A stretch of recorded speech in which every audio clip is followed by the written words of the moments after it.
Assalamualaikum warahmatullahi wabarakatuh. Alhamdulillah. Salam semangat untuk anak-anak yang sedang mengikuti pembelajaran online ataupun pembelajaran daring. Semoga senantiasa diberi kesehatan, tetap semangat, dan jangan mudah putus asa. Oke, Bu Guru akan memberikan materi tentang struktur teks deskripsi. Tetapi sebelum Bu Guru memberikan materi tentang struktur teks deskripsi, Bu Guru akan mereview kembali tentang pengertian teks deskripsi.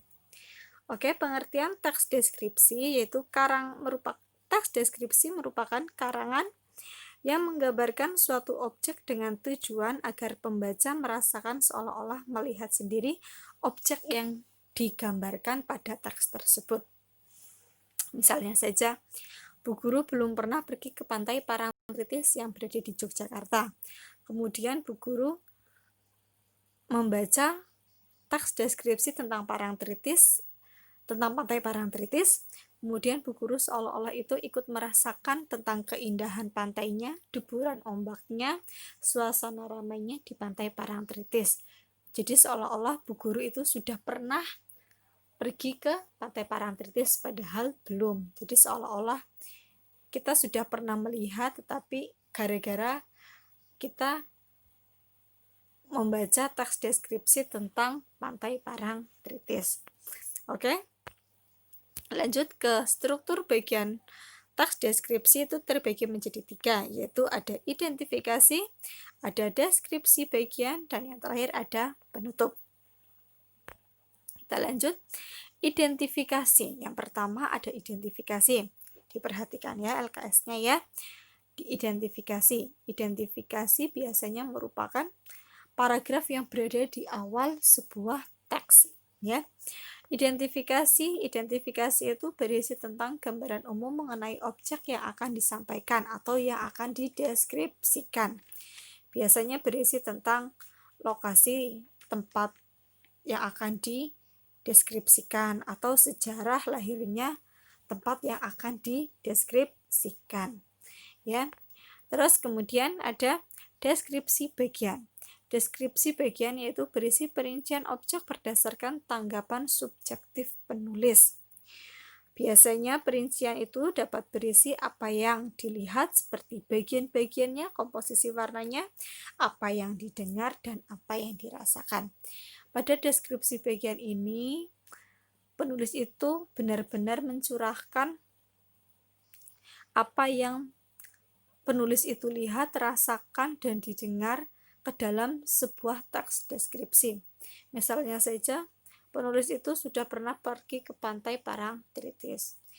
Penulis menggambarkan apa yang dilihat tentang keindahannya, yang dirasakan bagaimana suasananya, dan apa yang didengar deburan ombaknya bagaimana. Nah, di sini pada deskripsi bagian ini benar-benar penulis itu mencurahkan semua fakta-fakta tentang Parangtritis. Kemudian yang terakhir ada penutup.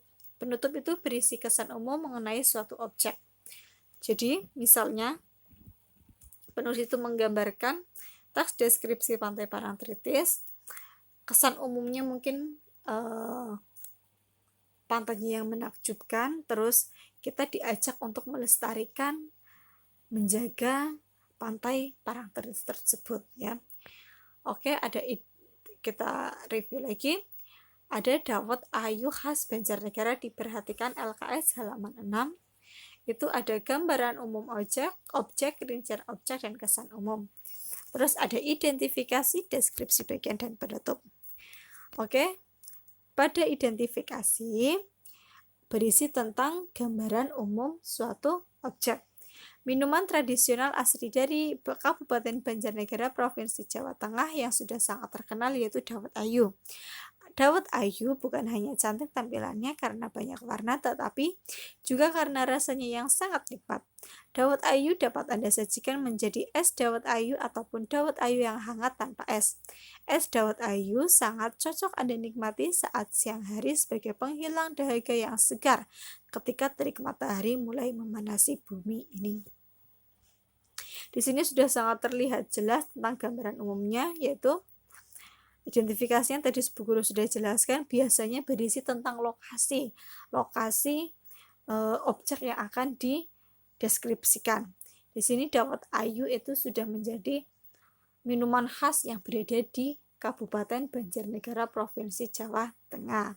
Nah, terus kemudian ada gambaran umumnya kalau dawet ayu itu bisa dijadikan sebagai es atau yang tanpa es dan rasanya itu yang sangat segar. Itu merupakan gambaran umum tentang dawet ayu. Terus kita lanjut ke deskripsi bagian. Di deskripsi bagian itu ada rincian objek berisi tentang fakta-fakta tentang dawet ayu khas Banjarnegara. Di sini bisa kalian baca sendiri. Ada kelezatan dari dawet ayu, warnanya, komposisinya, terus perbedaan dengan dawet-dawet yang lain. Itu merupakan rincian objek sampai terinci sekali ada di deskripsi bagian. Jadi deskripsi bagian itu merupakan inti daripada teks deskripsi. Oke, kita lanjut ke penutup. Penutup itu merupakan kesan umum. Jadi jadi penulis itu menceritakan ketika kita ada hajatan ataupun ada acara-acara besar di keluarga kita, dianjurkan untuk membuat atau menyajikan es dawet ayu khas Banjarnegara karena rasanya yang enak. Itu juga merupakan minuman tradisional, kita juga harus membudidayakan. Ya, jadi kesan umum itu berisi tentang anjuran penulis untuk membudidayakan suatu kebudayaan atau yang lainnya. Oke, terima kasih dari Bu Guru. Sampai sini dulu. Besok kita lanjut lagi ke materi yang selanjutnya.